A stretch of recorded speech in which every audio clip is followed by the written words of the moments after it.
What's up, my friends? We got a beautiful NBA slate to dive into. I'm going to find as many betting picks as I can for you. Let's get to it. No time to waste, my friends. MySpurryEdge.com going to be the resource I use for a lot of today's video. We're going to be looking at Underdog as well. You can use code DONUTS if you like it. Check it out. So this first tool right here is the Trends and Insights tool. Have this for NFL and NBA. You actually can sort by so many different filters, but for the sake of this video, all I did was grab all the best hit rates on the season for all betting markets. And here's a quick little list before I dive into the game by game.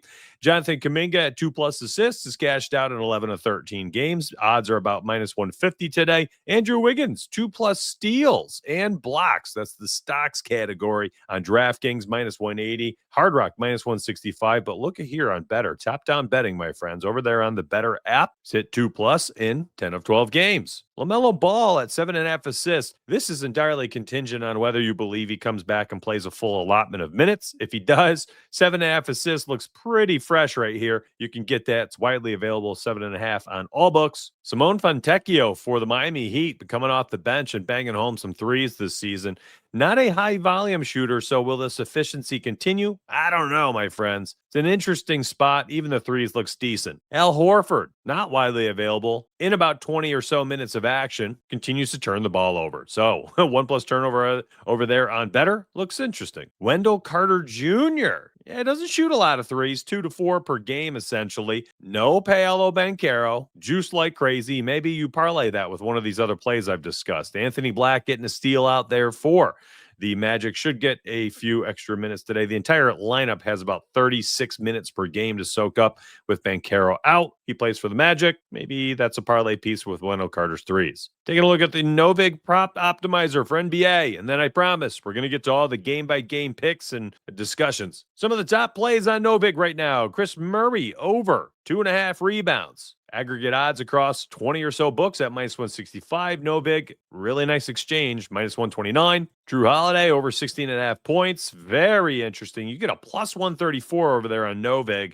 And we'll talk about the third one here. Cooper Flag over 3.5 assists, -128 on Novig. Anywho, if you want to use anything over there on Novig or my site, use code DONUTS, DONUTS. Let's get to it. We're going to break down the entire NBA slate, one pick for every game.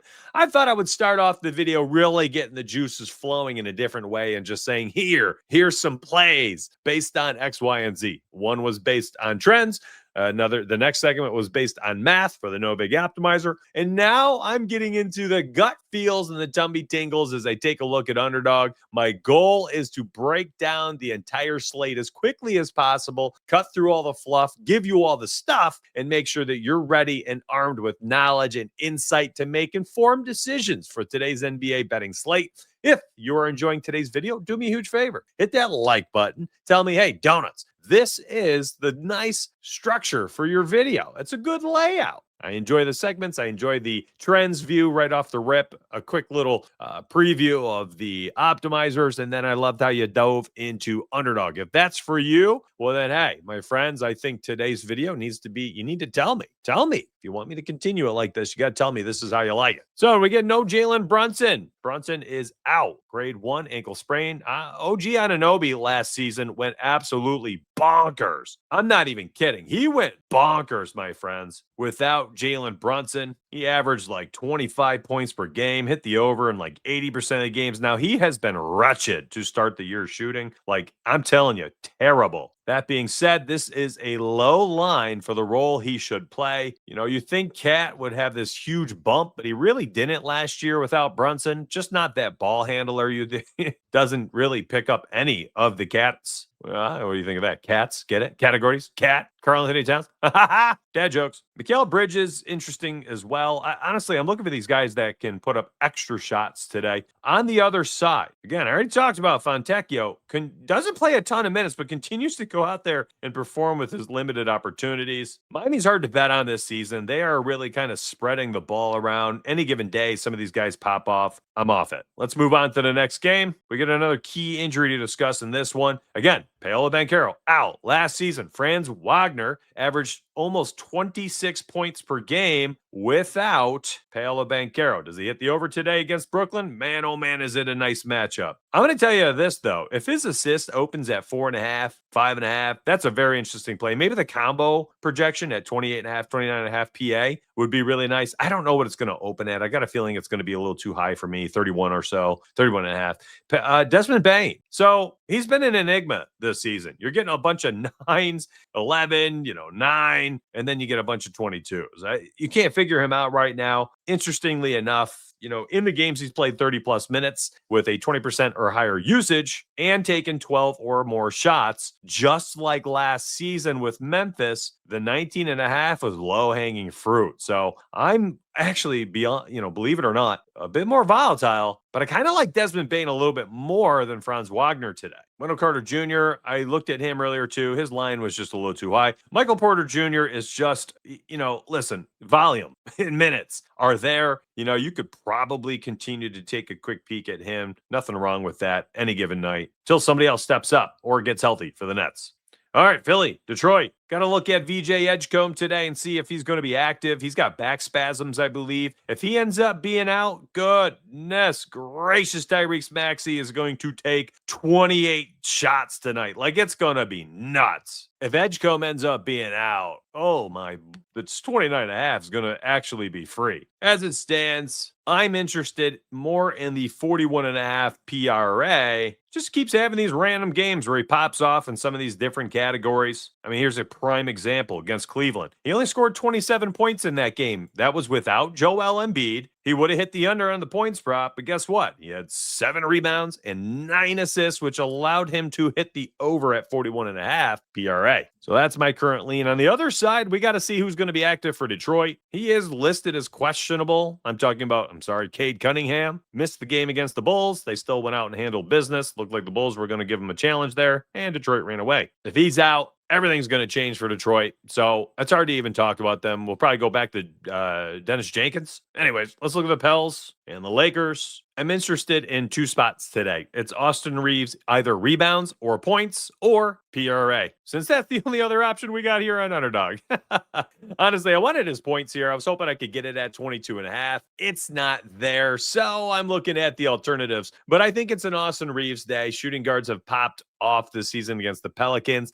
Lakers got pretty embarrassed by the Thunder, but listen, no shame in that. Hold on to your pride. Lakers are starting to slide a little bit, though. They need a big game from both Luka and Reeves. I think the tandem, this tag team, the duo, I think they go bonkers today. Both of them can go bonkers today. And I think they keep their foot on the gas pedal, even if they're winning against the Pels. Listen, 40-point blowout. Yeah, of course, all bets are off. Fourth quarter might not see the court for either of them. But if it's not a 40-point game, maybe 20, 18, something like that, they're going to get some fourth quarter burn. They're going to go in there at least for part of their fourth quarter rotation. And hey, if they're blowing them out, hopefully these two are the reason. There's not really many others on that team that can pop off offensively. DeAndre Ayton's in a good spot. I think he's fine too if you want to run out the 22.5 points and rebounds this morning. But for me, I'm going Reeves. I got to pick one. I'll probably go PRA today. I think Reeves has himself a field day against the Pelicans. All right, let's keep it going. We've got more games to discuss, my friends. 1, 2, 3, 4, 5 more games. Sacramento and Minnesota. Next up, the walking wounded, the Kings. No Malik Monk. What's going on with Domantas Sabonis? He does not look healthy, and he's iffy for Fridays. You see, ribs issue, man. This thing is definitely bothering him. His stats are so low compared to what we're normally seeing from Sabonis. Baby Jokic, as some people like to call him. He can do it all. He can score, rebound, and assist. Curious to see what the Kings do or with the trade activity over the next month or two as well.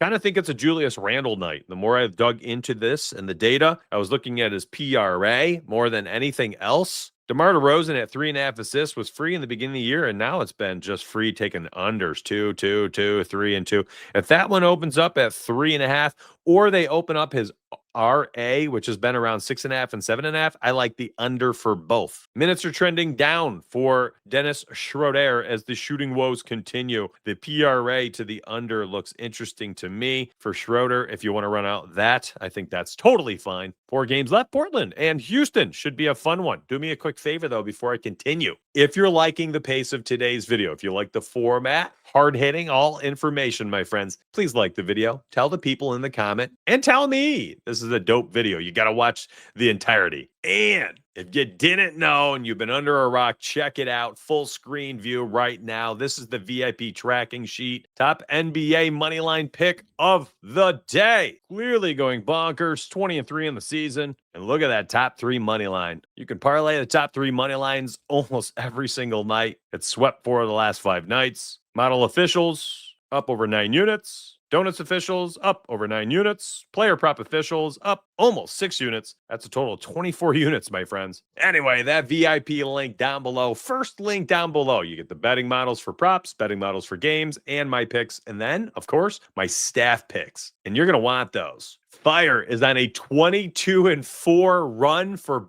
both his pick-em app parlays, sportsbook parlays, and his straight picks, of course, are dabbled in there as well. But he posts a lot of parlays. He's 22-4. It's absurd. And then there's Carson, who's been posting college basketball and college football. He has cashed out in 20 of 25 days. Profit in 2025. Anyways, VIP link down below. Let's get back to the picks. All right, Sengun was the first player I looked at this morning, and then I saw his RA bump from 14.5 to 15.5 in front of my eyes, and it looks like he keeps moving. That being said, I do like this spot for Sengun for over 15.5 RA. However, I actually ended up liking Drew Holiday a little bit more at 11.5, and I'll say that Jeremy Grant at 16.5 is actually a very interesting play as well. Not a huge fan of a lot of plays on the Houston side of things today other than Sengun.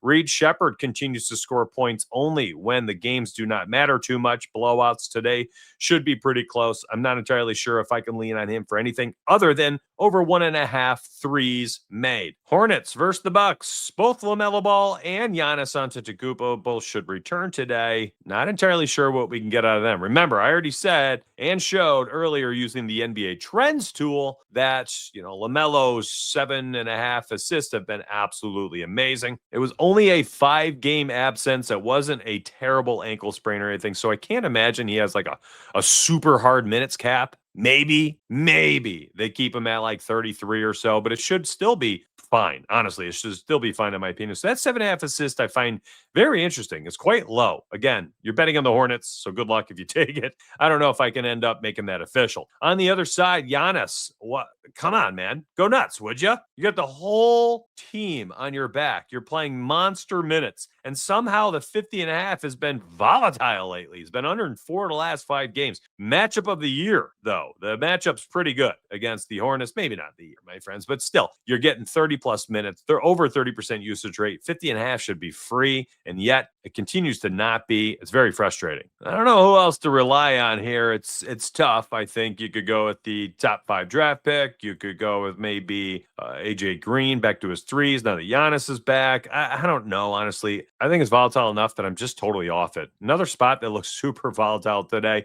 is this one. Cooper's assist at 3.5 has been really interesting day in and day out, but I don't see it offered right now. So that's a tough one. I think there could be an interesting pivot to the RA, the rebounds and assists. I think that's a very interesting play for Cooper Flag. I just want to put that on your radar. Anthony Davis being back for tonight's game should be decent. The Underdog reporting here that, status is up in the air. And that's kind of why I like Cooper Flag at 10.5 rebounds and assists. If he ends up being ruled out, I probably jump on this one. James Harden's playing much better this year. Much better than he did last season. Bradley Beal is out for the season. We're unsure if Kawhi Leonard keeps missing games or he's going to join this little road trip they have. I think it's a 2 or 3 game road trip they got coming up. But anyways, if he misses, I'm interested today in James Harden. Not entirely sure what I want to rock just yet. Probably his PRA at 40.5. That would be the next spot I would look at. Assuming the game is close, usage and minutes should be quite high. Last game of the night. Again, do me a huge favor. VIP link down below. If you're interested, grab that link. And if you're liking today's video, the pace, like the video, show me, tell me down below in the comments. And of course, check my YouTube feed. I'll be live Sunday morning at 9 a.m. Eastern for NFL Sunday, and you'll have 3 NFL videos on my feed for NFL Sunday as well. So you're going to want to sub and check it out. Let's do it. Last game, Chef Curry went bonkers last game. A 46 spot. Absolutely absurd. Jimmy Butler quietly had himself a really good game as well. 28, 6, and 8 against the Spurs. He banged home 5 threes in that game. Shocker. On their side, Wemby, triple-double. He was the first player in NBA history to finish with 35 plus points, 10 plus rebounds, 5 plus assists, 5 plus made threes, and 5 blocks. Absolutely absurd. He's got his name squarely in MVP consideration at age 21. If he were to win it, be the youngest player in NBA history, younger than Derrick Rose to win the MVP. That would be nuts. He's actually looked really good with Fox back. The minutes are high. The upside is there. 42.5 PRA looks very interesting to me for Wemby tonight. Butler's points look really interesting. There's some interesting spots in this game. Hopefully I covered everything as quickly as I could. I tried not to dance around too many things, highlight just the key things. I may have missed 1 or 2. It's early in the morning. I'm doing the best that I can. I got to go edit this, publish this. I already have 3 VIP picks out for the members. Let me see. Are the models live yet? Nope, models are not live yet. But if you join for the VIP link, you're going to see the models within the hour or 2. You get NBA prop projections and you get NBA game projections. And I already showed you on the tracker sheet, those are up about plus 15 units so far on the season. Imagine being able to blindly tail a model for both player props and games for 24 days and be up 15 units. That's absolutely absurd, my friends. I know so many of you are not doing that right now on your own. Give it a try. It's 30 days. If you're betting daily, I think it's a worthy attempt. Give it a look down below, first link. Check my YouTube feed. You'll see other things there, including 2 NFL videos within the next 2 hours for NFL Sunday. All right, my friends, have yourselves a wonderful day. Let's get paid.